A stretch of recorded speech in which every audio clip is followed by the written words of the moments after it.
Qu'est-ce qui cloche à Château-Renaud depuis l'arrivée en 2020 de Brigitte Dupuy à la tête de la commune? Les règlements de compte politiques se multiplient.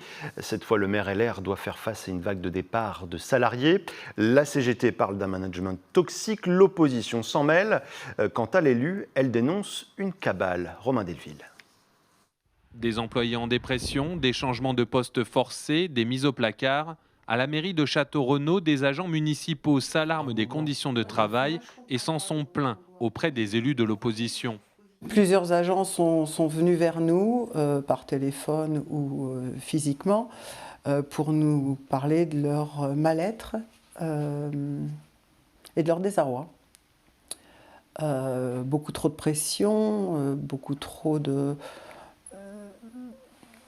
tension, d'interdiction.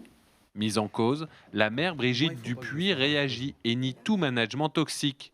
Elle y voit une volonté de la part de la CGT et des oppositions de lui nuire. On peut peut-être parler de coups montés, parce qu'en effet, c'est pas du tout ce qu'il en est réellement. Ce sont que quelques personnes, en fait. Depuis mon arrivée, il y a des personnes qui sont parties. Donc ça a été aussi une évolution de carrière. Il y a aussi des personnes qui ont voulu, en effet, ne pas rester avec la nouvelle mairesse, même si on ne se connaissait pas. Hein. Et il y a aussi du personnel que je continue à rémunérer et qui ne sont toujours pas là. Donc ça aussi, il faut l'entendre.